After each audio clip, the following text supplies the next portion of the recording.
Hey guys, this is Jeff Stanek with Figured Out Baseball. Got a wonderful Figured Out Baseball podcast today that I'm very, very excited for. It's something that I've probably been trying to put together for a couple years with Mark Payton, who's joining us today with his dad.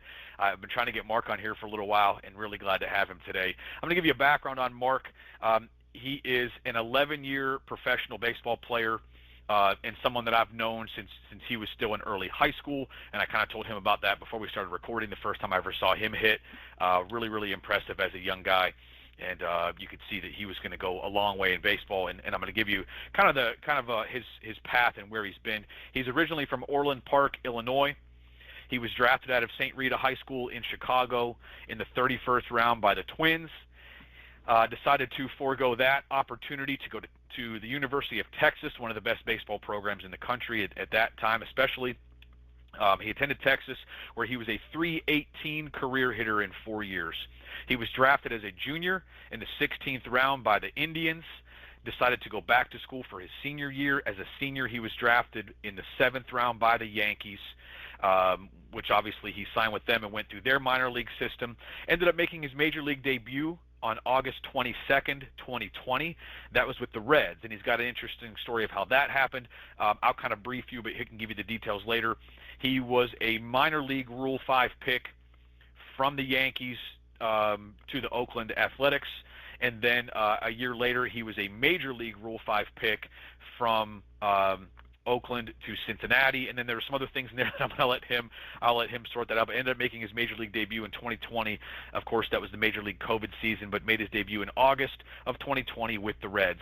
Spent part of 3 seasons with in the major leagues, 2020 and 2021 with Cincinnati, and then 2022 with the Chicago White Sox, the hometown team. I believe you guys are White Sox fans as well, right? We can talk about that absolutely. when we get there. Not Cubbies. In parts of 9 seasons in the minor leagues, Mark is a .291 career hitter. He spent 2023 with the Seibu Lions in Japan, part of the Nippon Professional Baseball League, the NPB. Came back into the States in 2024, where he played the entire season with the Chicago White Sox AAA organization out of Charlotte. He hit .309 in 2024 in AAA. That was good enough to be tied for 4th in the International League. So Mark is a guy that's got a ton of professional experience, was a great high school player, a great college player, and has had a really good minor league career, and something that most of us will never experience, with time in the big leagues. And he's still going at it today and hoping that this is, his career has still got a long time in front of him. Mark, we're so glad to have you on the podcast today. Yeah, no, thanks for having me. So there's a lot of stuff that I could get into to start with, but Mark, I typically like to start with something from the bio that stands out. And I want to actually go back to your time at Texas right now as a .318 career hitter, but I also know that at Texas you had a particularly good junior season. As a freshman, you played a lot and had a good season, had a really good sophomore year. Junior year, you really went nuts. If Baseball Cube is correct, as a junior in college, you hit .293 with a .483 on base, and that's in the Big 12, one of the best baseball conferences in the country. So I just kind of want to ask you about your time at Texas, Mark, and I want to ask, again, as a freshman, you had a good year, hit .263, .322 as a sophomore, and then .293 as a junior. I kind of just want to ask about how your progression as a hitter, how did you go from being a .263 hitter as a freshman to being a .293 hitter as a junior? Just wanted to see, things maybe your coaches did, or maybe things just kind of clicked in your mind, or whatever it was, but how you got to be that level of a hitter at one, in one of the best Division I conferences in the country. Yeah, I think, obviously just getting those daily at-bats off of that caliber pitching and understand, I think it was more of a mental thing for me where when you're in high school, I would say at the time when I was going through high school, the best hitters were hitting .450 to close to .500, and then you kind of get that, you kind of shrink that circle and you get to college baseball and everybody is the best pitcher from their high school or even from their city, and you're facing them on a daily basis for 9 innings. And you lose a little bit of confidence when you look at the scoreboard and it says 250, but you think you're performing well. So I think that was the biggest thing, is just kind of understanding how to navigate through at-bats and how to navigate your brain through, okay, well, you're probably not going to hit 450 anymore like you did in high school because you're facing the best arms on a daily basis. And but just kind of just seeing it and getting your eyes and brain adjusted to, you know, the best pitching in college baseball at you know, at that time. And, you know, I was lucky enough that, you know, Coach Burrito kept me in the lineup every day as an out-of-state kid, not from Texas. And, you know, and learn how to, like I said, navigate in at bat, draw a walk, lay down a bunt for a hit, and just kind of understand where the college strike zone is, where pitchers are throwing you, where you have to take your hits. I mean, I know you'll remember, but my freshman year was the first year of the BB Court bats, and we still had the high seam baseball. So obviously, you go from hitting homers in, you know, junior, senior year of high school with the Beezer bats and the balls flying everywhere, and then you go to University of Texas where you're in a huge ballpark, a pitcher's park, and you have to find a way to get your hits because you're not going to drive the ball out of the park with the new bats and the high seam balls. So, you know, two different styles, but you had to find a way to get it done. Otherwise, you weren't going to be playing. I want to talk to you more about the dealing with failure part of it, because I think that's a hurdle that a lot of college freshmen around the country that are going to hit 260, their career, and whether it's playing every day or not, their career path is going to go one way or the other. They're either going to kind of buy into the failure a little bit and kind of say, like, is this who I am now? Maybe I'm not as good as I thought, or just, you know, constantly have doubts in their mind about who they are and what their skills are, or they're going to take a turn like you and find a way to overcome that and stay confident and then find a way to have success again.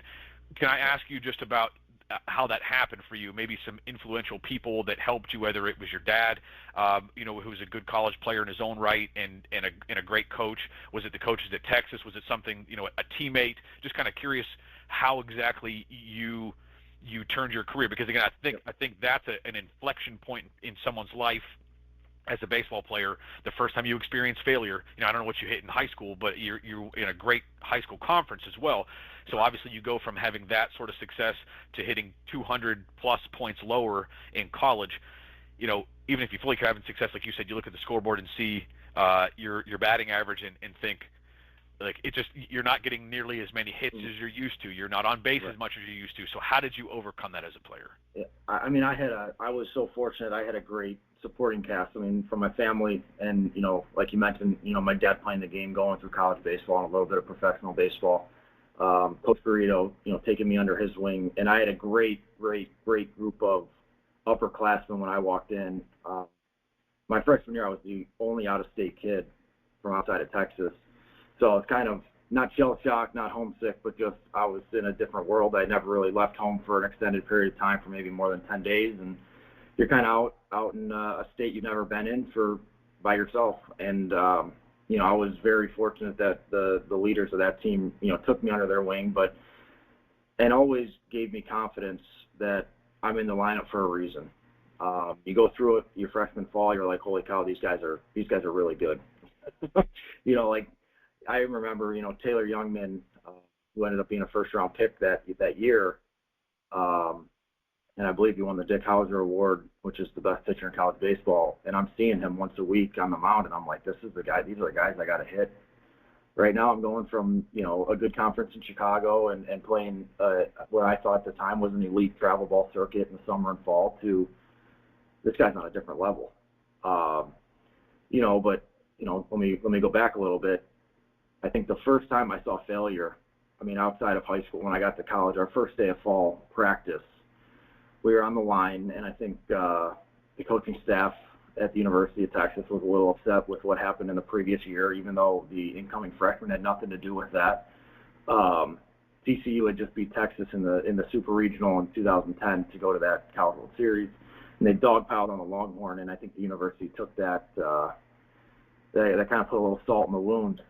So we're on the line. It's pitch dark. They have the lights on at the stadium. We're in our brand new workout gear, and we just start running, and we're sprinting, and we're just old school college baseball where we're just running, and, you know, 35 minutes in, and I felt like I was in really good shape. I had been working out all summer, kind of on their program, been doing their conditioning program, but this was on a completely different level. I mean, guys are on the turf just puking in trash cans, and And we haven't even started our lift yet. And I remember calling my dad right after the lift, and I go, Dad, I can't do this.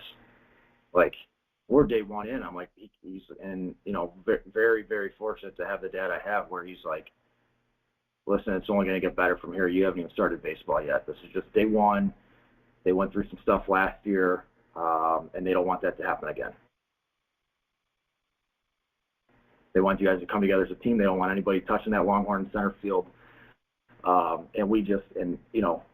Once baseball started, all the running and the old school motto of the baseball teams, the cross country team, and all that stuff, that gets thrown out the window, and then turns to baseball and how we become a team and how we become better. But then you get into the inter squad games, and you're facing good arms, and we were lucky enough to have real umpires at our game that were going to help us in the season, and just kind of understanding right from that get-go was like, what are you going to do to turn yourself into a winning baseball player at this university? And that's the only way Coach Garrido is going to keep you in the lineup. So if you took an 0 for 2 with a walk and a sack bunt, you were going to be in the lineup the next day. But if you took an 0 for 4, screwed up a bunt, messed up a sign, you're not playing for 2 weeks, type of thing. That's old school baseball. Old school baseball, and he was, and I was fortunate to play with him, because I don't think I would still be playing if I didn't learn, what I would consider a winning baseball player. I don't think that I would still be playing today as an undersized 5'7" baseball player, left-handed hitter, left-handed outfielder with not a great arm, not great speed, but good baseball IQ. I don't think I would be still playing today if I didn't learn how to win when I was in college. But I had to have confidence on a daily basis, regardless of who was on the mound. Like, this is an opportunity for me to do something good for the team. And I think that mindset in itself should give you confidence versus, okay, well, I'm facing a guy I probably shouldn't get a hit against. I got failure in my last at-bat. I'm looking toward failure in this at-bat. You can't play that way. Even whether you're feeling good or you're not feeling good, you almost have to give yourself false confidence when you're feeling bad. Just be like, I'm better than this guy, and I'm going to do something good for the team here. And I think listening to my parents, listening to Coach Garrido and those upperclassmen when I first got there,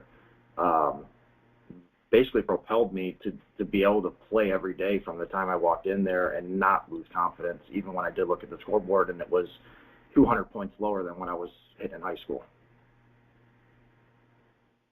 If you don't know who Augie Garrido is, if you're listening to this as a young baseball player, a high school player, look him up on YouTube. You'll find some very entertaining videos. I'm not sure if Mark is in the background of any of those videos or not. Was Augie the reason that you decided to go to Texas? I'd like you to talk us through a little bit about maybe who your top couple schools were, how Texas maybe saw you in the first place, if you know that, and then out of your top couple schools, if you can think back this far, it's a couple years ago, but how did you end up making the decision to go to Texas? Yeah, so I mean it's an interesting story, and I'll kind of spark note it for you. But obviously I wanted to go to Illinois originally. It's where my dad played, semi close to home, good baseball program, really liked it, and just kind of wanted to follow his footsteps a little bit. So I was actually ready to commit there the moment they offered me. And the week later, I went and played in my first ever Jupiter Worldwood Bat tournament. And had a really good tournament and started getting letters almost immediately, and took a couple of visits. I tried to keep it as small as possible. And South Carolina, went to Arizona State, a couple other Big Ten schools. We looked at Purdue. And the moment I walked on South Carolina's campus, I'm like, holy cow, they were building a brand new stadium at that time. I'm like, this is beautiful. It's in a city. Obviously it's the SEC at the time, or it still is the SEC, and I'm like, this is an opportunity for me to potentially go play at a gigantic school versus, not a knock on Illinois, but in the Big Ten and in the cold. So we thought about that, kind of weighed options, and all of a sudden Arizona State came into the picture. And the moment I went down to Arizona State, listening to Coach Murphy talk, Pat Murphy's who's the manager for the Brewers now, was the head coach, and he had a great supporting cast. And Andy Stakowitz, I believe he's the head coach at USC now, Travis Jewett, Josh Holliday, who's at Oklahoma State. Wow, I didn't realize all those guys were there. Oh, it was a crazy, crazy staff together. And Tim Esme, who took over after Coach Murph got fired, and fell in love. And when those guys talked and watched those guys practice, I'm like, this is the style of baseball that fits me. Getting to play baseball in the mountains, the ball is going to fly. They bunt, they run, they play good outfield. And I'm like, this fits my style perfectly. So I ended up committing to Arizona State. And I'm committed to Arizona State for 2 years and, signed my NLI to go to Arizona State. And about a week later, Coach Murphy and his staff basically get let go.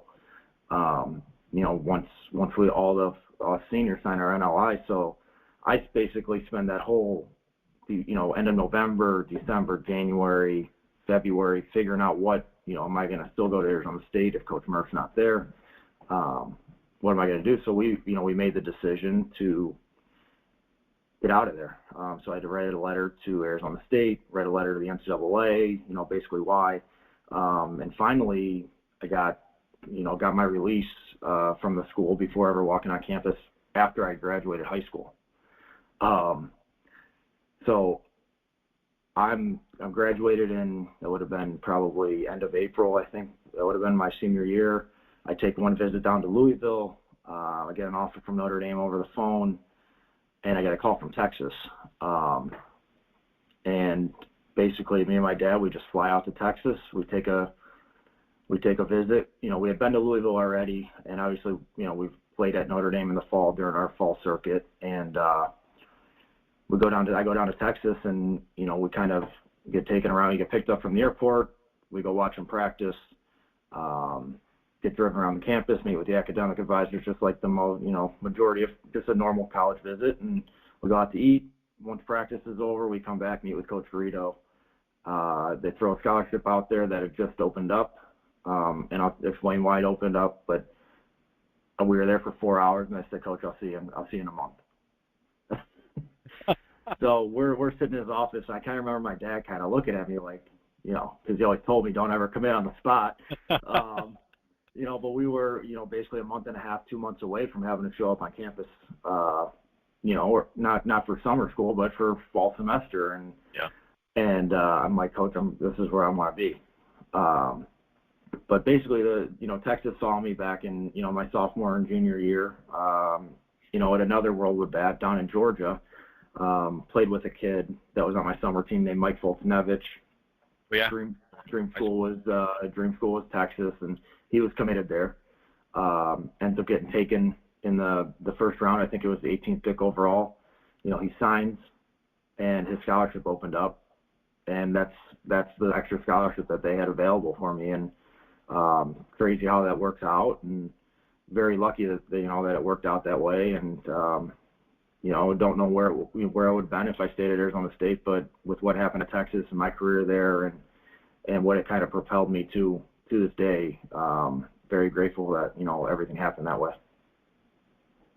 Heck of a story. I remember Mike. Now that you talk about that, and Mike was a catcher out of high school, right, and ended up being a big league pitcher. Big league pitcher. Yeah, he was like the first guy in our area to throw like 95, 98. Because that was unheard of back in 2009, and yes. He just had absolutely electric stuff. So I want to go back and talk about something else. I probably have 6 or 7 questions that we can go into right now. I want to talk about Texas a little bit more. How did your teammates embrace you when you got to Texas, just being an out-of-state guy? Just, also, you mentioned this, and we're going to talk about this a little more too, but you're like a 5'7" left-handed hitter, and you don't look like, you don't weigh 220 pounds. You don't look like a running back or something like that. You're right. So how did you kind of get embraced? What was your welcoming like there among your teammates when you got to Texas? Yeah, obviously I got put with a good group of roommates. That was because I had to spend basically the first week just with them, kind of in our apartment, just kind of getting settled, knowing the lay of the land. Unfortunately, none of those guys ended up finishing at the university with me. They all kind of went opposite directions, but I would say that's kind of normal for big schools, for guys just kind of bounce in and bounce out, and if they're not a good fit or if they're not playing, they kind of bounce. But like I said, I was super fortunate with an older group of guys. I could drop some names. You had Brandon Loy, who was our shortstop, who was an All-American. We had Tan Shepard.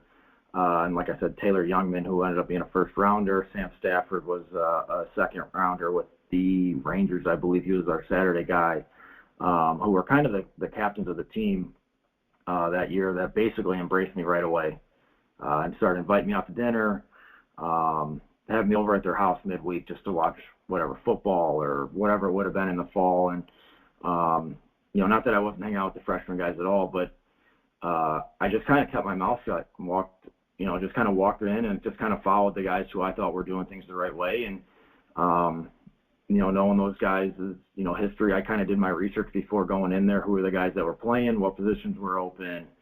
And at who everybody was, and wasn't out, going out partying, and trying to be the cool freshman with the freshman guys and whoever. And like I said, I had a great group of freshmen, and one of them ended up being a first rounder, freshman of the year, closer of the year. And we actually played together again this year. Who's one of my best friends now. I just, those are the guys that were the leaders of the team, brought me in and kind of took me under their wing the moment I got there. I want to ask a little bit about the culture in a place like Texas, because I think if there are high school players listening to this, one of the things you look forward to in college is maybe the party scene and maybe going to a big school like Texas and kind of getting caught up in the football hoopla or the basketball and just, being a part of a huge university like that. I'm sure like the Greek life is nuts there or whatever it may be. And there's a lot of opportunities to make dumb decisions for a college athlete. How did you avoid that, Mark? Did you kind of you kind of talked about the teammates you hung out with, but did you specifically try to seek out teammates that were taking the path that you wanted to take? How did you just avoid kind of getting caught up in that scene? Because I think there are a lot of good athletes that go to college and do get swept up in all that and sort of lose focus on what they're there for in the first place. So how did you avoid that, and why? Yeah, I mean, I think that, like I said, I think the group that brought me in either had already gotten it out of their system and they were focused on getting back to Omaha from the day that fall ball started or fall workouts started. And not to say that, everybody doesn't have a day to go out before a football game or tailgate or whatever the case, but, you're going to go to schools no matter where you're going to have teammates that are friends of guys in Greek life. You're going to have friends of guys that are in other sports that are out of season or in season, but they have an off day. And I think that, you got to understand you're there to obviously go to school and play baseball, and especially at a school like Texas or any big school, it's basically win or go home. And that starts in the fall. You kind of learn as a team how to win in the fall. And I think like I said, I was just fortunate that the guys that I was with, their goal as a collective unit, and that core group all came in together. They were all juniors at the time. Their goal was, all right, well, we're going to get these 9, and then these 9 guys that are going to play are going to pull everybody else to the side.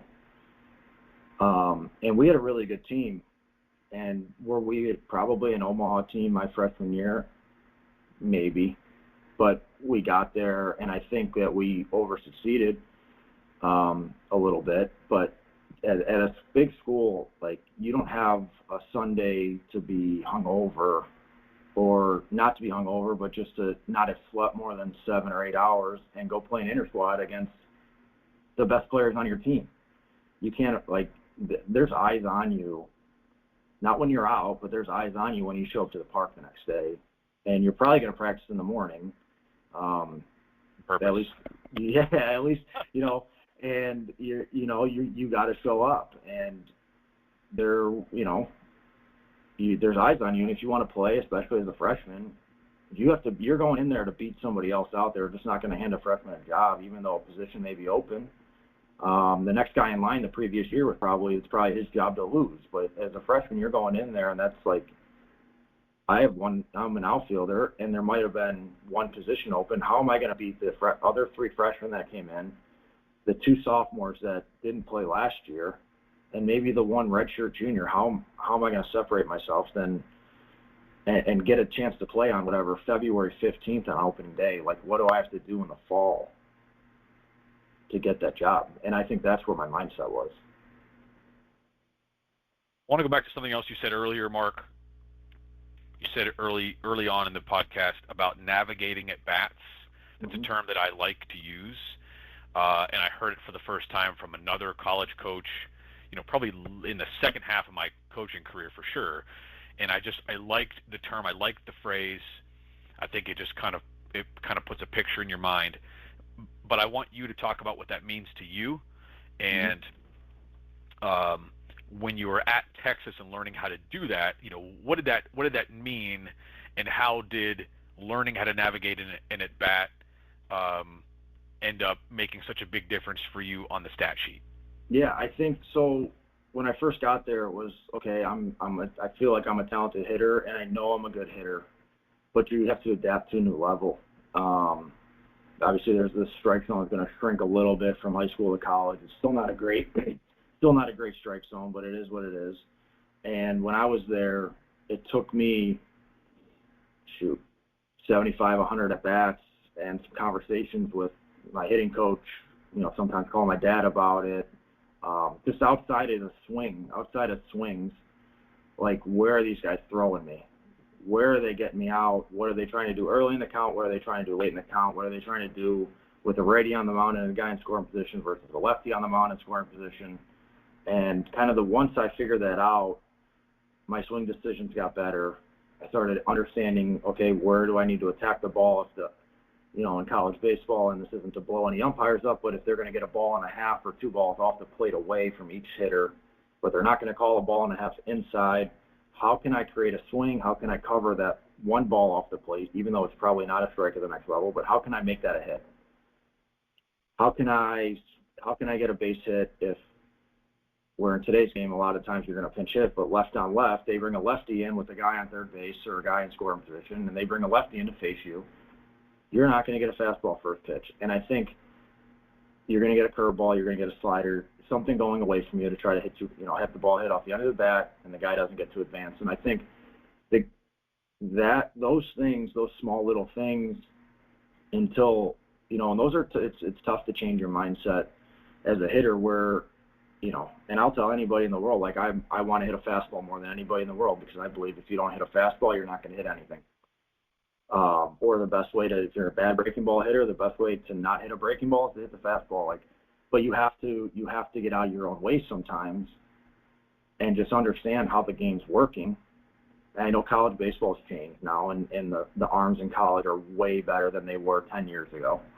But when I was going through it, I had to get out of my own way. If I have to chase the ball off the plate, which isn't a crazy amount, to get a hit over the shortstop's head or somewhere in between short and third and not try to pull it, I'm going to have to do that, because if they're going to continually pound me out there and the umpire's going to call a strike out there, and I'm going to be 0-2 before having seen something moving into me or his changeup, because I think the first 2 pitches are balls, now it's a me issue, because that is the strike zone. Or if I continually take a hanging breaking ball 0-0 with a guy in scoring position, that's a me issue, because now I'm going to get his better breaking ball, I'm going to get an elevated fastball. He's not going to want to throw me a strike because he's in control of the at-bat now. So once I started understanding, these little things, and this is how this university is going to pitch me, and I know this is a little off, but if this university is going to pitch me this way and this university is going to pitch me this way, I can't be thinking about University A when I'm facing University B. I have to understand how they're attacking, because pitching coaches fall into traps just like pitchers and catchers do, that they're attacking all the lefties one way and they're attacking all the righties one way, and then there's one guy in the lineup that they're not going to let beat you. And once I started to kind of understanding, okay, so if Brandon Loy, my freshman year, is the guy that's not going to let the university beat them, and he's leading off and I'm hitting second, well, he's going to be on first base because he's going to get walked. I better be ready to hit early in the count, because the pitcher's not going to want to fall behind again. And I got to understand what pitch he's throwing for a strike early in the count so I can jump on it. I want to take that, Mark, into pro ball. Mm-hmm. And of course, I'm just a guy looking at stat sheets, right?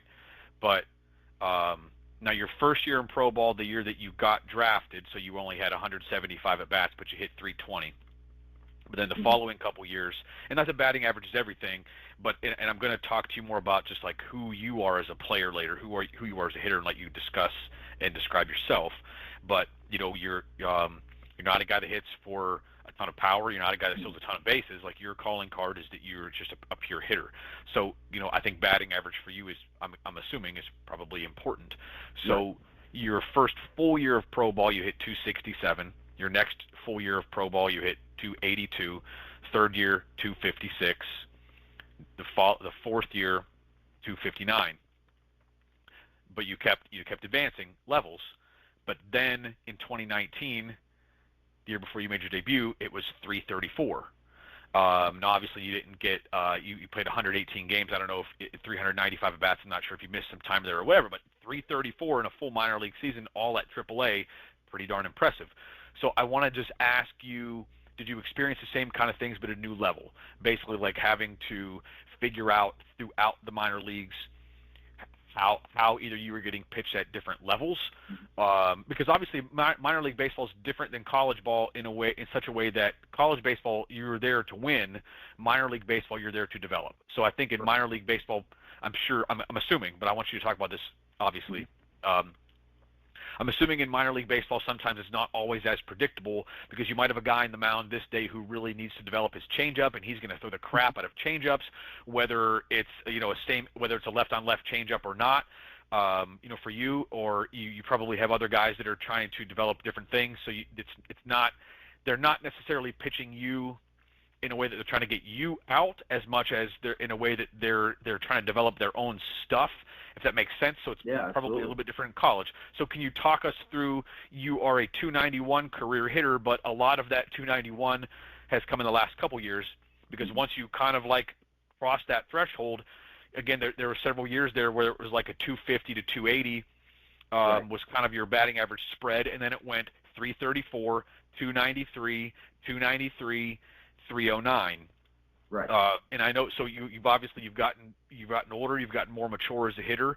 Can you talk us through a little bit just kind of what you experienced in the minor leagues, and maybe if you experienced kind of the same sort of thing, to kind of get you over that hump and help you to be the best minor league hitter that you can be? Right. So basically, I mean, almost the same thing as college, and I think it's maturing as a hitter, but you go from a high school travel ball circuit to college baseball, or high school summer ball to high school fall ball, and I think there's a jump. And then you go from high school fall ball to college, and I think there's a big jump in the circle that gets tighter and the better players. And then obviously you make the jump from college to pro ball, where that circle gets even tighter with the best players of college baseball. But then you're gaining the best players from around the world, and you're having to face them on a daily basis.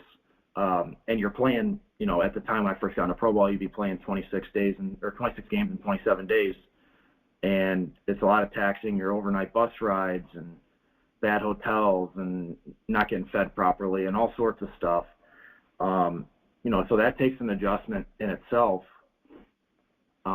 Whereas in college you're playing max 4 times a week, maybe 5 if you play Tuesday and Wednesday, or have a doubleheader over the weekend. But there's a mental grind and I had to go through it. I'll talk about the mental side of it first. Is like when you're struggling, you're not getting a day off, especially when you first get into pro ball. Like it doesn't matter if you're over the last 3 games, like you're playing the 4th one, because they just invested into you and they're going to try to develop you. And the only way to develop outside of some instruction in between games is by playing 9 innings.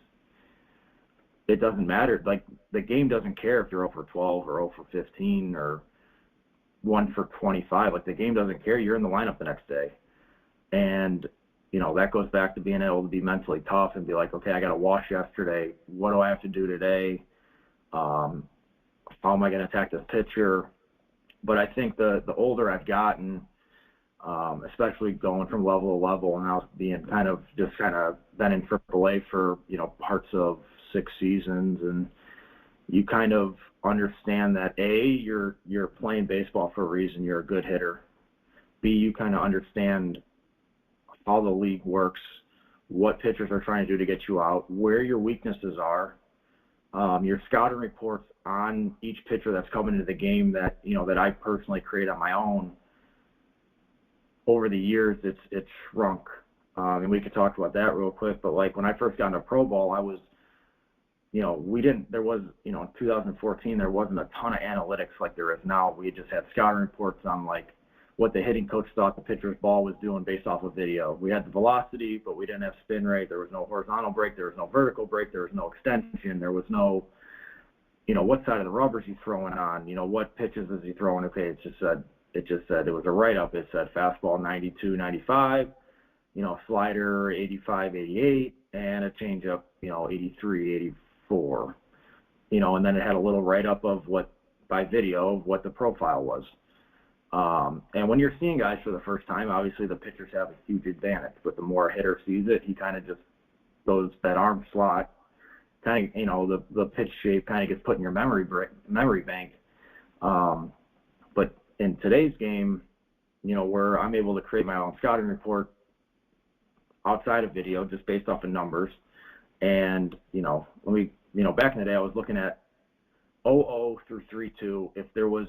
I tried to remember, like, what percentage of fastballs was 0-0, what percentage of sliders was 1-0, and it was just clouding my brain. And I'm in between pitches, and, back then we didn't have the pitch clock, so I had a little bit extra time to think. But, they were just clouding my brain. And when you cloud your brain as a hitter, you don't even see the ball anymore.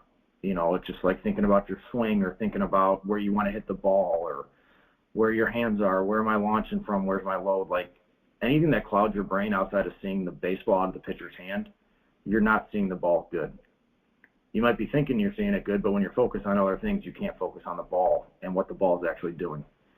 So I've kind of refined my scouting reports based off of just my experiences and what I want to do. And I kind of just take a few things. I take, obviously I try to know if he's got 5 pitches now, I try to take his top 3 against lefties. And if he happens to throw me the other 2, I'll tip my cap. But I'll take 3 pitches.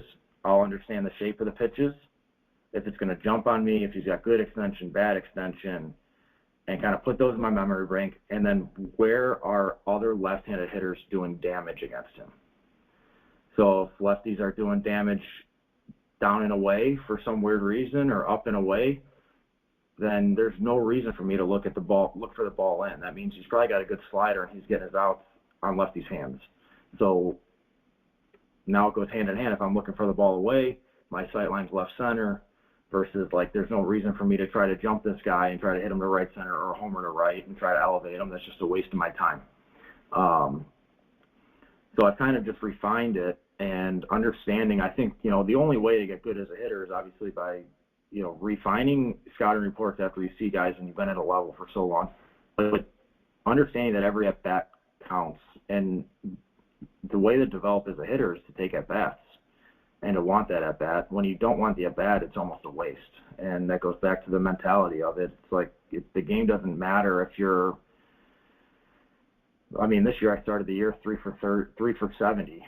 And the game doesn't care. You got to go out the next day and find a way to get out of that and get a hit. 3 for 70. That is a long way to come back from. Oh yeah. Okay, there's so much to talk about there, Mark.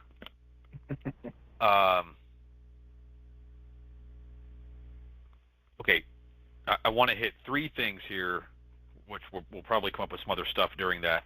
But the first thing I want to ask you that you had mentioned, you had talked about is basically navigating at bats in a term that I would use that I'm sure that you're at least familiar with if you don't use yourself, is just your approach.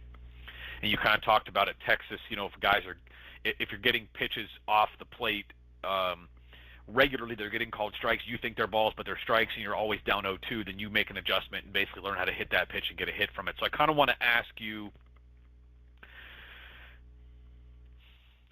how you decide and weigh against sticking with your strengths as opposed to making adjustments to the pitcher's tendencies when you're setting your approach, whether it's for an at-bat against a specific pitcher or whether it's just kind of a broader, season long. Because I think that when I talk with college hitters as a college coach, you don't want guys to get away from their strengths too much.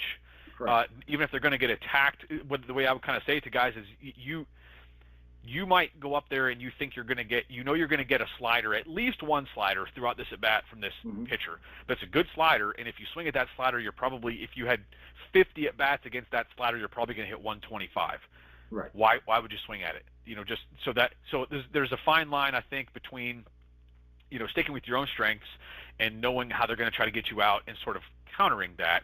So Mark, Right. as a pro hitter now, who's got a tremendous track record, and I think you're just a really good natural hitter, where do you draw the line as far as meshing those two things together and finding the sweet spot for yourself? Yeah, I mean, obviously, like, I think I gave up. I think I only hit 6 home runs in college, where, and I know college baseball is a different animal than high school, but I think I probably had over 30 home runs between my junior and senior year combined, in about 70 total games in those 2 years. And in high school. And I think that once I started understanding you have to get your hits, hits and getting on base are important. And I was still running pretty good at the time. And I think I would have drove the ball better. I think, I would have OPS and slugged better if I did not adjust to just like taking my base hits to left field. But I also think I would have not become as what I call a pro hitter, where you got to find a way to get hits. Like if you're going to, like no hitter wants to be down 0-2 every at bat on a pitch that you can't, and like I said, I'm not blowing umpires up by any means, but if I had a 37-inch bat, when I showed up to college and I had a 37-inch bat, I still wasn't being able to take a swing and being able to hit a ball. So what I had to do is I knew pitchers were not coming in, and if pitchers do come in, a lot of times they're either going to miss and hit you, which when you get hit, it hurts, but you got a free base, or they're going to miss over the heart of the plate because they don't want to miss in.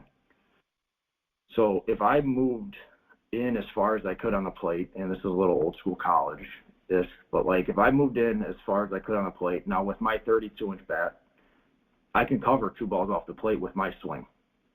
So if I scooted my plate over 2 balls, basically to the start or to the middle of the right-handed batter's box, the white line of that, if I started that, well, that's where the corner of the plate is now.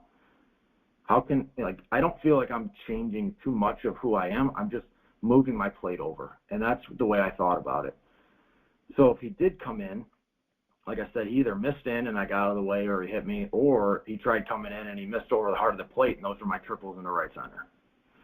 I don't think any pitcher in the world, if there's pitchers listening to this, you guys can think whatever, but I don't think pitchers are good enough at any level to hit their spot more than 25% of their time within a 3-inch window. I don't. I just don't. So I think as hitters, sometimes we give pitchers a little too much credit, and we've already kicked ourselves out of the at-bat before it started by saying, you know what, I'm just going to be 0-2 because this guy paints 2 pitches away. But you could actually turn those to pitches that what you think are on the plate and make the at-bat tough on him. No pitcher, and I've talked to a bunch of them, no pitcher, they get uncomfortable when a hitter's on the plate. And I know that we're scared of getting hit, and it hurts, and it stinks, and it's going to hurt for a couple of days, but they're going to miss. I truly believe pitchers are going to miss over the plate more times than they're going to hit you. And that's kind of where my sweet spot was, is this is the way I'm going to do it. I'm going to get my hits by taking a ball or 2 off the plate and hitting it to left, and just if he happens to miss over the plate, okay, those are my doubles and triples in the right center, and that's where I slug a little bit. But also understanding I'm not chasing what he wants me to chase. I think that's the other sweet spot. If I'm going to change my setup in the box, and now I am chasing too far away, then that becomes an issue. Or if I'm chasing down because I'm uncomfortable because I feel like I'm right on top of the plate and I'm making decisions too early, I think that's an issue. I think there's got to be a comfort level, and I don't think you need to lose your strength, because losing your strengths are only going to get better the more you develop as a hitter and the more at-bats you take. Your weaknesses should get better, but you don't want to turn your weakness into a strength and your strength into you just completely forgotten about, and that's who you are and how you got to where you are. Take me through. You're 31 now, right, Mark? Is that right? 32. Yeah, 32. 32. as a 32-year-old who's gone through a lot and has made a lot of adjustments, learned a lot as a hitter, what is it like being in Mark Payton's head right now in a batter's box?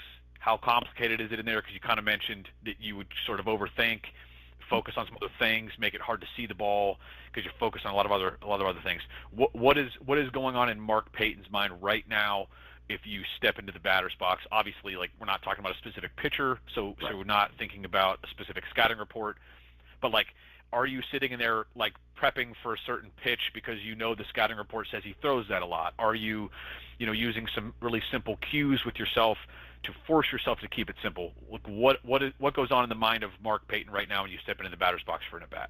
Yeah, I mean, first off, I'm better than you.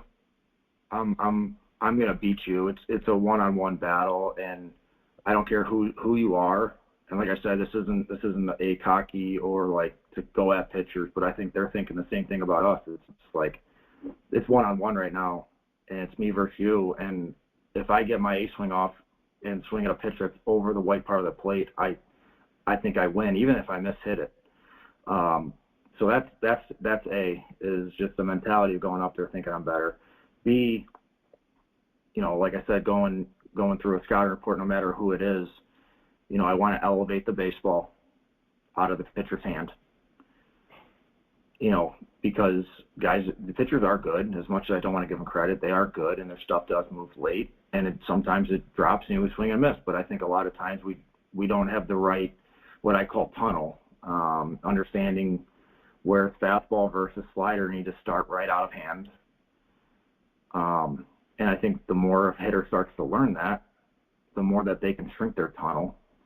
So out of hand and where ball crosses plate are two different things. And out of hand, if you see ball out of hand a certain way, I think the more you see it directly out of hand, the more your eyes and brain work and your body just reacts to it. Because there's no way, the best hitters in the world, and I think, the way I think about it is like, if I'm on time for a 95-mile-an-hour fastball that's got good carry or good extension, how am I supposed to hit an 84-mile-an-hour get-me-over curveball when maybe that 84-mile-an-hour get-me-over curveball on 0-0 is the better pitch to hit because he's just trying to get ahead, and it's just a roly-poly breaking ball. Like, how am I supposed to do both things? But I think that's where the tunnel comes in and the focus of your eyesight right out of release, that there is a way to be on time for both of those pitches, especially early in the count, because early in the count right now it's hitter's count. I don't care, I take 0-0 like it's 3-0, and I like to swing 3-0 as long as it's a strike. Yeah, do I refine my zone a little bit? Absolutely. I don't want to just chase a pitch on the black or chase a pitch in my cold zone because it's 0-0 and I just want to put the ball in play. Like, no, like I'm looking to do damage. And right now, if you went over my scouting report, damage where I don't do damage is up and in. So if I see something up and in against a righty, I better be off right away until at least 2 strikes, because it's either a fastball that I'm going to get closer to my handle, or it's something moving inside to me, which is a ball. So something for me, it's like release point up and away, cover the top of the zone, because the lower the pitch, the deeper you have to hit it. So if I'm reacting to the top, I have more time coming down. And if I see something pop out of his hand with spin, or I see his hand on the side of the baseball, like, it's go zone. Most people may not, if they haven't looked you up, wouldn't know this. And we've talked about, we've said a couple times that you have, an undersized guy, generally speaking, but you've also hit 105 homers in the minor leagues, in 3,000 at bats, which if you average it out to 600 at bats in a major league season, that's like a 20 home run pace, for a guy that's, I don't know what you're listed on your baseball card, but on, online it's 5'7", 5'8", generous. Yeah. Okay. 5'8", 180 pounds. Mark, are you going up there looking? You used the term "do damage," and I think that's something that I never heard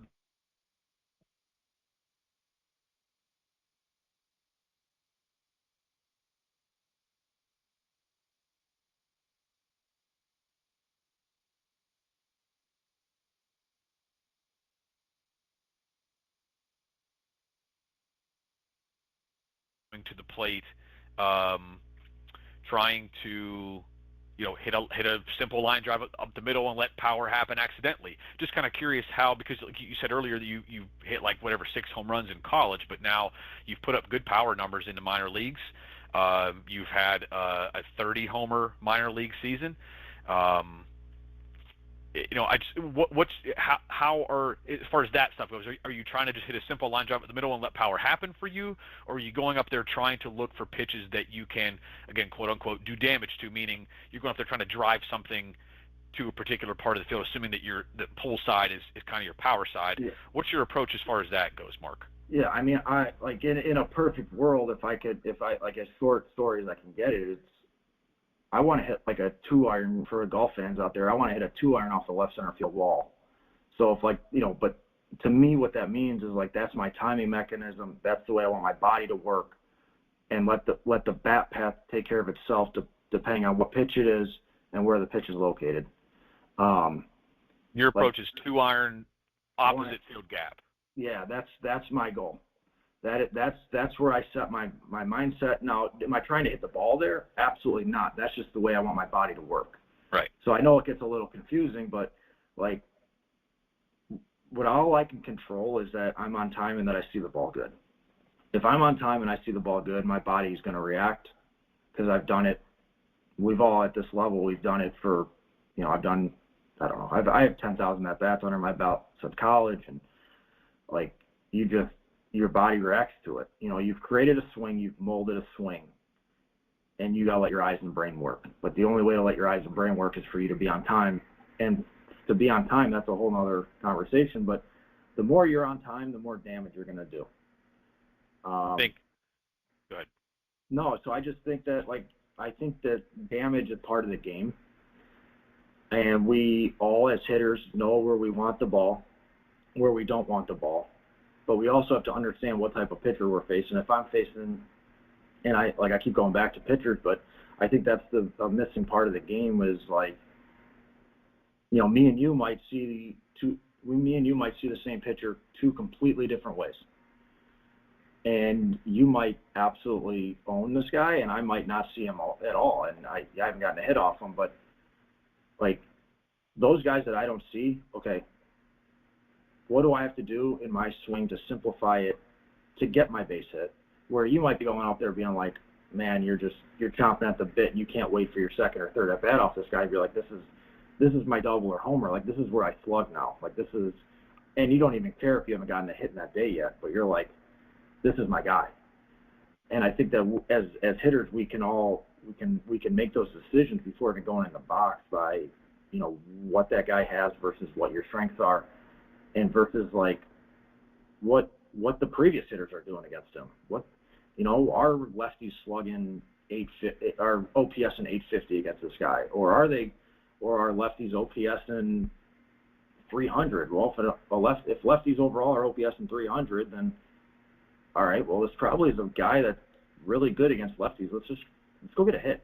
If a bunt's available, let's go get a bunt. Like if he's got a good strikeout clip, he probably has got elite pitches. So like, let me shrink the zone a little bit. And if he paints the corners on both sides of the plate or up and down, like I'm gonna have to tip my cap. But I need to refine my zone and shrink it for me to have any chance. But I think that's where damage just comes from. Like you just start to understand and like you mold your swing and you understand that your swing fits certain types of pitches. And it should be a majority of the pitches as long as you're in the zone, but like that's where the damage comes in. How much are you looking at pitcher analytics?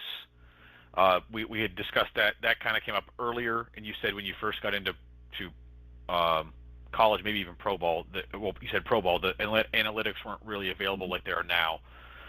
How much do you get into that, Mark? How much do you feel like if you where's the line for you where you can get too clouded with that kind of stuff? Just curious. I'm sure I can ask 5 hitters this question, 5 pro hitters, and they might have 5 different answers. But for you, what's useful to you when looking at pitcher analytics, and how intently are you looking at some things before you kind of have to shut it off? Yeah, I mean, I look at especially like starters. I look at it in the morning, but I look at the stuff I like to look at. I created my own page where I know, say, like I said, he's got 5 pitches. All right, I'm going to eliminate 2 of them because they're going to be small percentage. What does that mean? Tell me, define, because that's a term I think gets thrown around sometimes in college or in college baseball, in like freshmen, for example, are like, eliminate a pitch. What does that mean? Define that, please. I'm just going to pretend like they're not even there. So if it's under 10% or under, I'm just going to completely get rid of it. Or if a guy, so like what I'll originally do is I'll look what guys are hitting off of each pitch before I even look at the analytics. So say a guy is absolutely crushing his changeup, I'll still eliminate it because nobody really crushes changeups. Like, that's just, unless they're hung. A good changeup nobody hits, but if this guy's just hanging changeups left and right, like, I don't even have to think about it. I'm just going to react. I know he's got it. I'm not going to look at any of the analytics of it. All right, so, like, I can get rid of that. And if he's got, between cutter, and this is where I eliminate another pitch. A lot of times cutters and sliders get listed as 2 different pitches when it's actually the same pitch, just at a 2-mile-an-hour difference. Well, obviously the one that's harder by 2 miles an hour is going to be a little bit tighter of a shape, and the one that's a little softer is going to be a little bit bigger of a shape. And then obviously if one pitch is a ball completely, like it's never in the zone, it's in zone at 30% or under, I'm going to eliminate it. I'm going to get rid of it. So now basically, if that exact pitcher that I just went over is basically down to 2 pitches. He's basically fastball cutter, depending on the shape of that, whatever, if it's depending on the analytical shape of that cutter slider pitch or, so now I'm going up there looking for 2 pitches. I've either got something coming into me within a 2 to 4 mile an hour window, or I have his fastball, which is probably straight. And if he's like I said, and this is way in depth, but if he's a fastball cutter slider guy, his changeup is probably his worst pitch. Majority of pitchers, now the best in the world, can do it, but the majority of pitchers are either supinators or pronators. Guys that are sinker guys probably don't have a great slider because they pronate the ball and they probably have a really good changeup. Guys that are forcing ride guys with a little bit of cut or throw a cutter and a slider they're supinators, so they probably throw a bad changeup. So the more I started understanding that and learning that, I can really start classifying pitchers, and I can kind of group them the same, even if they're completely different guys, different heights. But then once I understand their extension, I can group these guys, whether they throw 90 miles an hour or 95 miles an hour. I can kind of group them by, okay, well, this guy's going to want to come in on me. He's going to want to start with the fastball away or up and away, and then he's going to want to start burying into my hands the moment I start gumming over the plate. Or if he's coming in and he wants to finish the changeup late because I'm making my decisions early. But I have to understand how to classify these arms before I get in the box.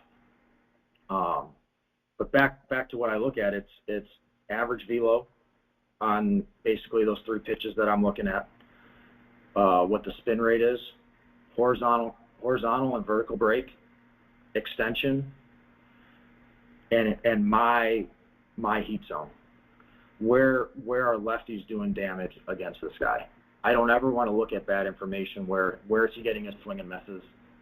I don't ever want to clog my brain with saying, okay, this guy's getting swing and misses down and in, because I don't even want to worry about that. I just want to react to that. I want to know where I need to start to have success off this guy.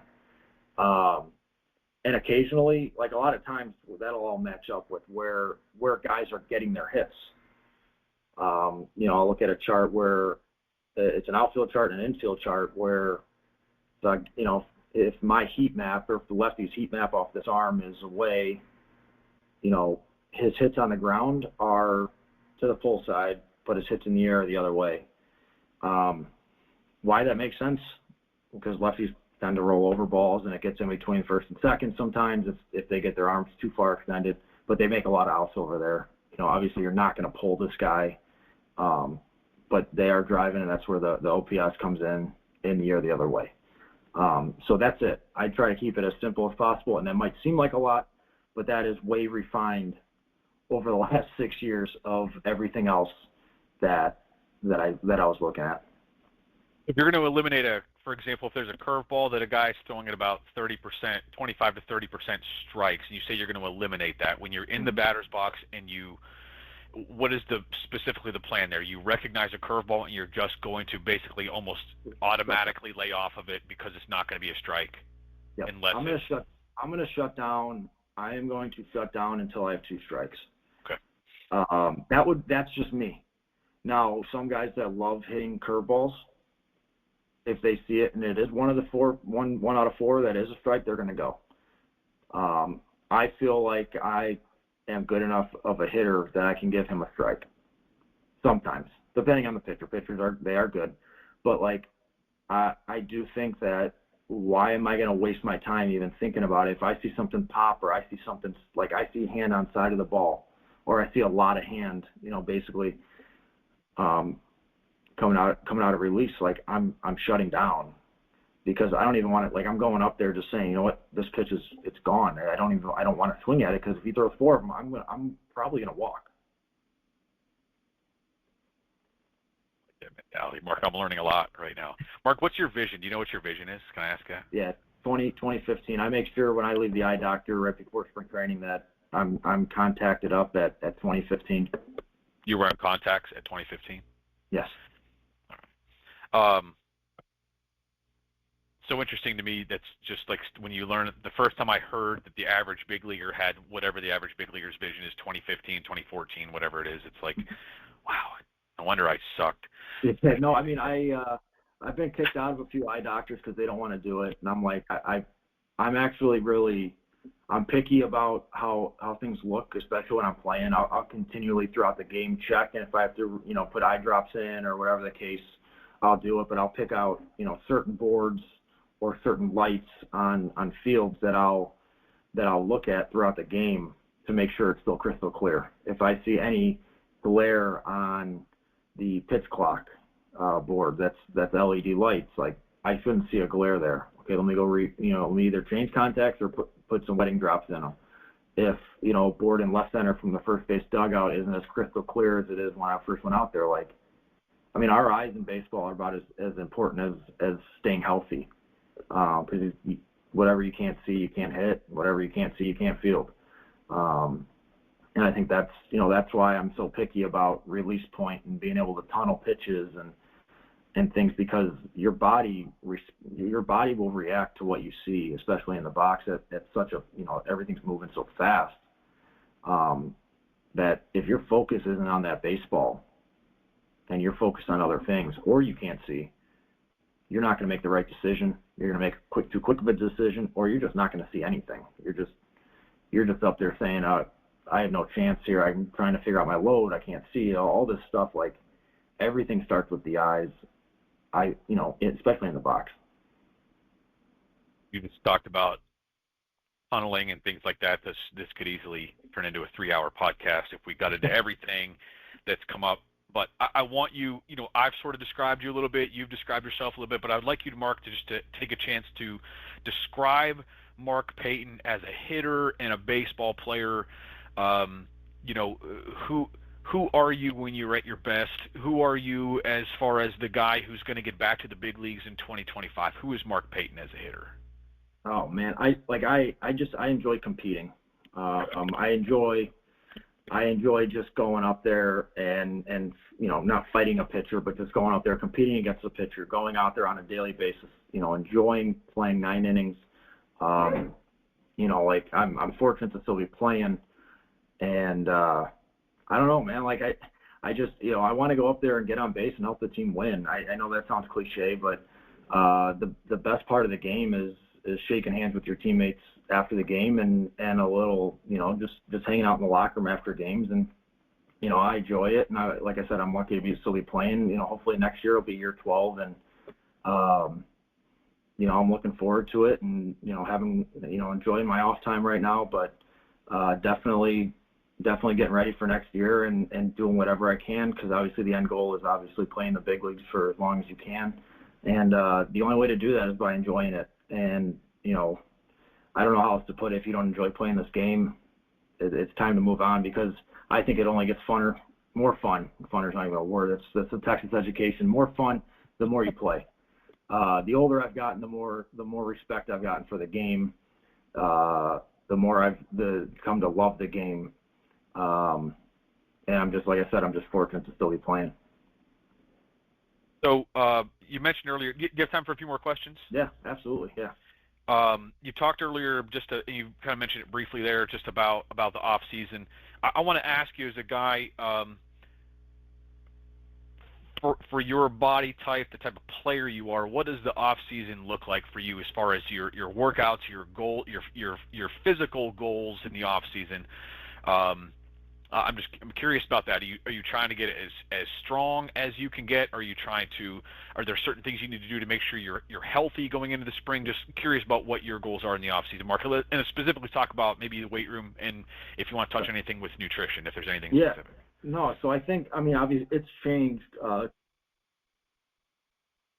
completely, and I think training in itself for baseball has changed from the time I left college, and I would say it took about, and I've had really good trainers and been around really good people, but I think it took about probably 5 or 6 off seasons to really understand what I needed going into spring training, whether it was strength, whether it was putting weight on, taking weight off, whether it was how can I hit the ball further.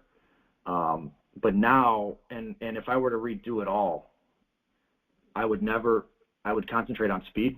I would concentrate on my arm.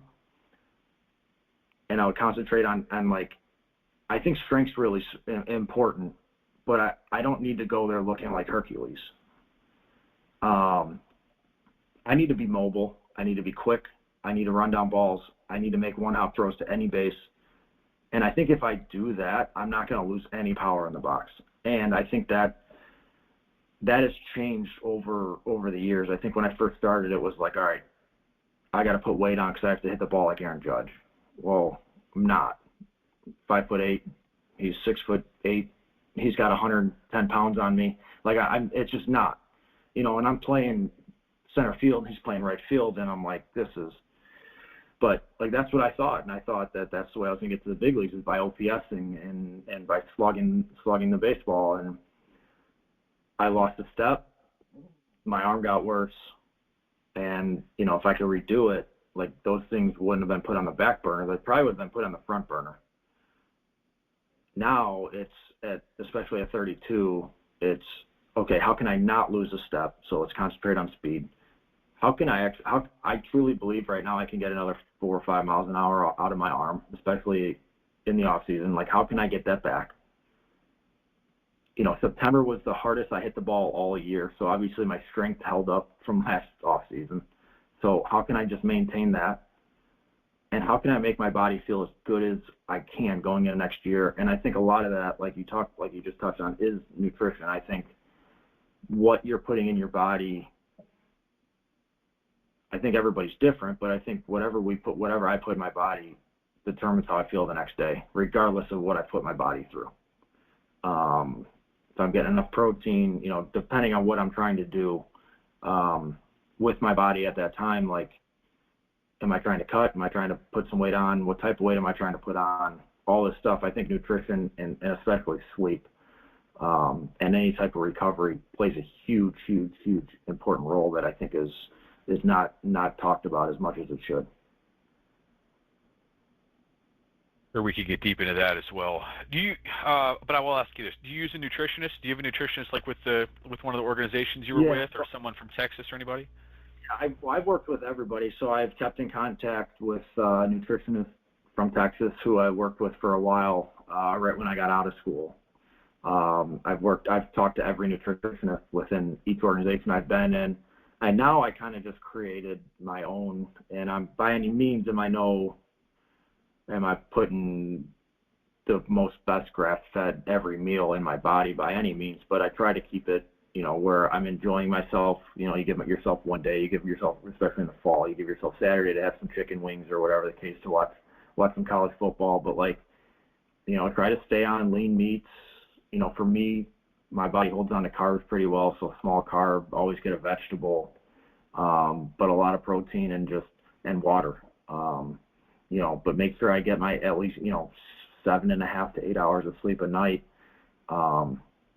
and make sure that my body's recovered for the next day, especially going through the off season, because right now is when our body should feel the best compared to playing 150 to 164 games a year over 7 months. Like, our body should feel better now. There's no reason I should wake up and be like, God, I feel like I played 14 innings yesterday. Like, that's not what the off season's for. And I think the only way to do that is by basically recovering and fueling your body properly. Mark, I want to have a little bit of fun with the end of this podcast. I'm sure this is a question you've been asked before, but I'm sure it's something that's enjoyable for you to talk about. I would love for you to take us back. First, I'm going to ask you to lead up to the debut, but I want you to explain to people briefly kind of what you went through with the minor league Rule 5. Because I asked you how you got from the Yankees organization to the Reds organization. It's a poor job of research by me, and I should have done that. But I got you on here before I didn't look it up. So I asked you, and you explained it to me. There was a minor league Rule 5, then there was a big league Rule 5, and then there were more transactions in there. Can you just kind of briefly summarize for people what happened, and just even what that was like? Because sometimes people forget that minor leaguers, major leaguers are human beings with emotions, and those emotions can drain the energy sometimes, or just like reinvigorate you sometimes when certain moves happen. Like, maybe you got picked up in one of these Rule 5 drafts, and maybe it energized you, or maybe you were a little bit disappointed about leaving an organization. So you mind just talking about what exactly happened, how that affected you? Okay, so the first time and I'll give a quick rundown. So the way the minor league Rule 5 works is basically, if you are not protected at the AAA level after your 4th season, any other organization, I think there's up to 3 rounds of that draft, they could either take a pick or pass. But if you're not protected at the AAA level, that team can take you in the minor league portion. If you are protected on the AAA roster after your 4th year, the only way you can be taken off of that roster is in the major league portion. The major league portion, you have to stay in the big leagues for 90 straight days without going on the injured list. And then that team owns your rights. If you do not stay, or you don't make the team out of spring training, you are sent back to your old team. Whereas in the minor leagues, you're just with that new organization, basically. So what happened to me, I played, basically the majority, or the end of 2016 in AAA. I played the majority of 17 in AAA, and in 18, I missed the first 2 months. I had knee surgery at the end of spring training, and then played the last 4 months in Scranton. And so I'm like, okay, I'm on the AAA roster, and I'll never forget this. It's December 6th. I think that's when the Rule 5 was back in 2018, and I'm driving my workout, and I get a call from an Oakland, California number, and I usually don't answer calls that I don't have numbers saved, but for some reason I knew the Rule 5 was going on, and I answered the call, and it was the GM of the time for Oakland, and he goes, "Hey, Mark, is this Mark?" And I said, "Yes, it is." And he goes, "This is so-and-so, Oakland GM. We just took you in the Rule 5 draft. Congratulations and welcome to Oakland." So I'm like, I feel like this is almost a prank call. And, I'm not a big Twitter guy, but, usually, my agent would have called me. I'm like, my agent's going to, maybe he'll call me in 2 minutes, so I call my dad. I'm like, "Dad, I think I just got taken by Oakland in Rule 5 draft." So then I go on Twitter and I see it. I go to Oakland's Twitter page and it says Mark Payton, but it said minor league portion of the Rule 5. I think I'm going to the big leagues at the time. I'm like, holy cow, I just got Major League Rule 5. And it ended up being the minor league portion. And I was pumped up. I'm like, this is a fresh opportunity. I probably was never going to play in the major leagues with the New York Yankees. I still had 2 years left on my contract. So this is a fresh start. Well, I go to Oakland. I don't get invited to big league spring training. I go to minor league spring training. So I'm probably at this time the oldest first-year player with a new organization with Oakland. So I'm with the young guys at early camp, and probably 4 years older than the majority of them at this time, and I just get introduced, and I enjoyed myself. I'm in Arizona for spring training. It's my first spring training out there. Their complex is actually pretty nice, and I get to the season and I go to AAA. And opening day, the manager basically has meetings with everyone about, hey, this is the Excel sheet from the front office and player development. Like, this is your playing time for right now. Well, he goes, right now we have you, the front office has you scheduled for 2 days, 2 days a week, and basically a 150-game season. And this is right before batting practice. He's going through, the 13 hitters and having these meetings with us, and I'm like, holy cow! Like, I thought I was going to be a semi-priority. Nobody told me like that was going to be a semi-priority. Well, a lot of times when you're a minor league 5, you're just a flyer pick to see if something crazy happens or somebody in AAA gets hurt, then you're stepping in for them. And this is when I started really kind of paying attention to everything in baseball. But like, so I'm sitting there and I'm like, what? Like, I just was playing, 5 days a week with the Yankees in AAA, and now I'm with Oakland, who's fighting for a wild card spot on a yearly basis versus a team fighting for a World Series on a daily basis, and I'm in their AAA and I'm scheduled to play twice a week. Well, luckily we had an injury on opening night, and I stepped in and played really well for a week, and got in our manager's good hands. And just parts of that year, just like I wouldn't play for 3-4 days at a time just because of the business of the game, whether it was guys on the 40-man roster that just got sent down from the big leagues, whether it was a young prospect, whether a trade piece or a waiver claim, whatever it may be. But, ended up basically, really lucky because I think that year, even though I was told I was going to play twice a week, I ended up playing close to 120 games just because of injuries and stuff, and, had the best year of my career. And I think it, potentially saved my career at that time. I could have easily just have been done, if that year didn't play out that way, my career could have potentially been done at the end of that season. That was your 30-homer year, right? Yeah, my 30-homer year, and could have potentially been done after being told I was going to play twice a week and maybe once as a DH. And, then going into that off season, I'm like, what, I feel good about myself. Like, this is, maybe I am in the right spot. Maybe next year is the year that I get a chance to play in the big leagues. Now, obviously, I was really upset that I didn't play in the big leagues in 2019 with those kind of numbers and an Oakland team that got really banged up, and a lot of my teammates from Las Vegas that year were called up.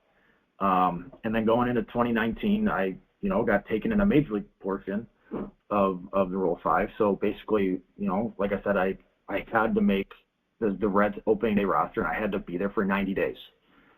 And then the going into the first spring training before we were shut down, the Reds went out and said they signed Castellanos to a big deal. They signed Shogo Akiyama out of Japan to a big deal. They already had Jesse Winker and Nick Senzel, and I'm like, this is an uphill battle again. And mentally, I would say this is the not that I was a bad person, but mentally this was the worst I ever was in my life. Like, I'm smelling the big leagues. I'm on the 40-man roster. I'm in Major League Spring Training for the first time at 28 years old. Like, I should have been absolutely living the best life ever. And, mentally it was just draining myself. Like, when am I going to hear something? Did I make the team? Did I not make the team? Well, then COVID hits and we get shut down. So I'm thinking about this. I'm stuck in Arizona for a month, and I'm like, we're not even going to play this year. Then they had the lockout, and we're like, they can't come to an agreement. And so I get on a flight and come back to Chicago and continue working out and, getting to work out outside and hit at some high schools and take some live at-bats off the other guys in the area and some college arms just to stay ready. And then, I find out that we're starting back up and go to summer camp in June. And same thing. It even got worse because we weren't playing against anybody but ourselves. We were just playing, Great American Ballpark, inter-squatting. It was another spring training, another 3-week spring training, but we played games every day against each other. So I'm seeing my competition. I'm seeing what they're doing, and I'm like, they added 4 extra roster spots that year. They added 30 guys for the first month, and then there was 28 for the second month. And I'm like, I got an apartment because I'm like, all site's going to be in Cincinnati. So if I don't make the team, hopefully Oakland and them make a trade right away where I don't have to go anywhere. And I'm still a miserable person. Like, I'm playing in a major league stadium in spring training, but I'm wondering, like, am I going to make the team? Like, That's all I cared about. Like, I'm smelling the big leagues. I have a big league locker. Like, but am I going to make this thing? And I had a terrible camp because all I cared about is, was I doing enough or was I working hard enough or like, but my at-bats were terrible and I didn't deserve to make that team. So I ended up, last day of spring training, right before they play opening day against the Tigers, I don't make the team. So the way that works is basically I get sent back to Oakland. So I go to San Jose. That's where they were having their alternate site. And California is extremely closed up at this time, but they let us practice for 2 hours a day. 10 days later, I get traded right back to Cincy. And got put on the taxi squad. So I go back to Cincinnati, go to their alternate site, practice for 7 days. The big league team goes on the road, and at that time they had what they called the taxi squad, where they would bring 4 or 5 extra players, probably 3 pitchers and 2 position players, 1 infield, 1 outfield. So I got brought on this trip, and we're in St. Louis, and I go there the first day, I practice. We have to basically, the taxi squad has to basically go in before the big league team gets there and, get our work in. We have to hit the cage, get to hit on the field for 10 minutes, and then work out, and then the big league team shows up, and we kind of just have to just sit in the background and watch the game. We weren't allowed in the dugout. We had to sit in the stands to watch the game. But then the second day, they told the whole taxi squad, just come with the team today because we're having a shortened day, and you guys could do your work with them. So we take the bus with the team, and I see one of my buddies with his suitcase, and they play I think it was an 11 or 12 inning game on that Friday night, the first game of the series. So I'm like, all right, they're sending down one of the extra position players, they're activating a pitcher. Well, we get there, we're walking off, I'm getting changed, and then all of a sudden the equipment guy goes, hey, the manager wants to talk to you. And I'm like, all right, well, they're sending me home with him too to grab another pitcher here. Because they're activating a pitcher today, so they need another guy just in case somebody gets hurt. Well, he tells me, he's like, hey, are you ready to be a major leaguer? And I'll never forget it. And then David Bell is one of the best humans I had ever met, and that's who my manager was at the time. He's like, hey, you ready to be a major leaguer? And I said, what do you mean? He goes, go call your mom and dad. You're activated tonight. And I'll never forget it. We're in the same, I'm in his office in St. Louis, and I'll never, ever, ever forget it.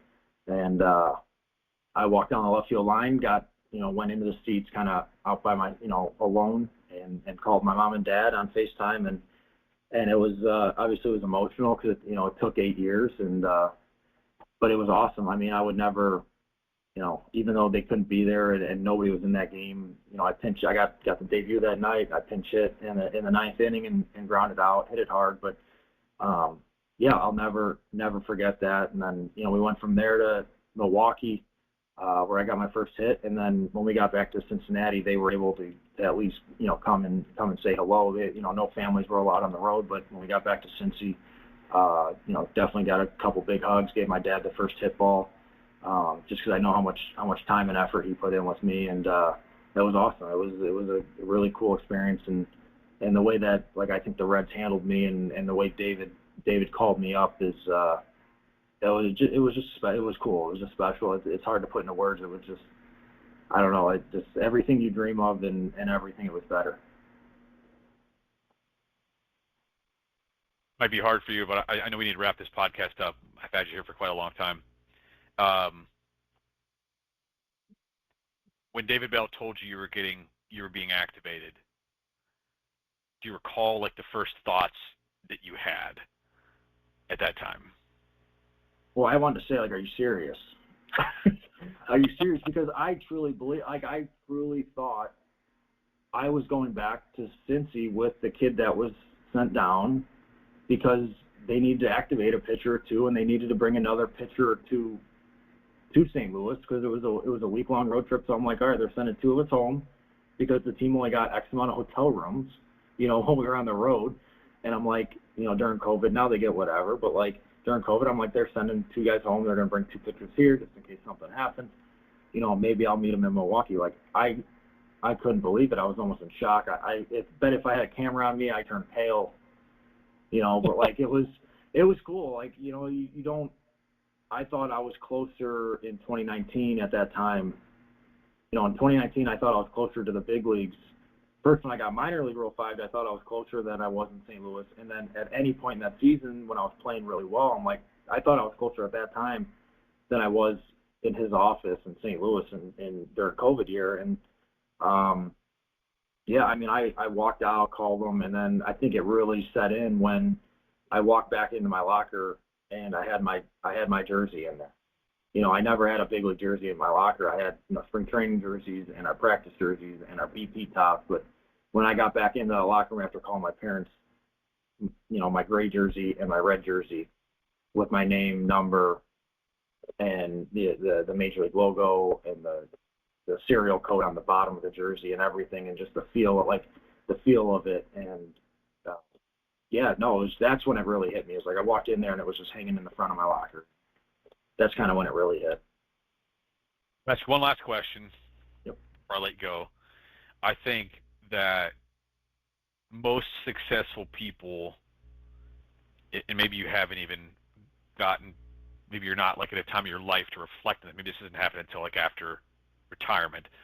But I think most successful people that are in the absolute 1% of their field, which I think anybody that puts on a big league uniform for one day is in that category.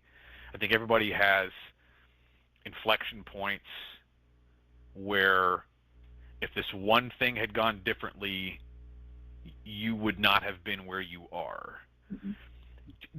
If I ask you that, do you have something that comes to mind? And it could be a time in high school, it could be a time in college, it could be a time in the minor leagues, it could be something you already mentioned. But do you have something? Yeah, I don't know. I think I have a couple, but I think, there were times where, I've wasted multiple weeks in my career being upset over something I can't control. And I think in those points, I think that in a broad way, I think anything that I couldn't control that I was upset over is basically a waste of your mind thinking in a wrong way. And that would be my reflection point. It's not, did I work hard enough? Did I get a walk-off hit in this game? Like, this at-bat changed my career? Like, no. Like, I think what changed my career was understanding if I can't control something, why do I worry about it?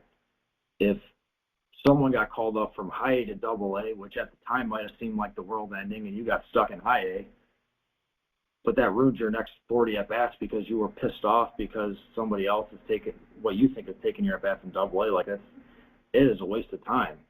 Or you get called, somebody else gets called, and, on the bigger scale, somebody from triple A gets called up to the big leagues, and you're stuck in triple A, and you're mad, and you waste 15 at-bats until you get over it. Like, it is literally a waste of your time because you can't control that. Like, if an umpire, an umpire screws you and calls a strike that it's a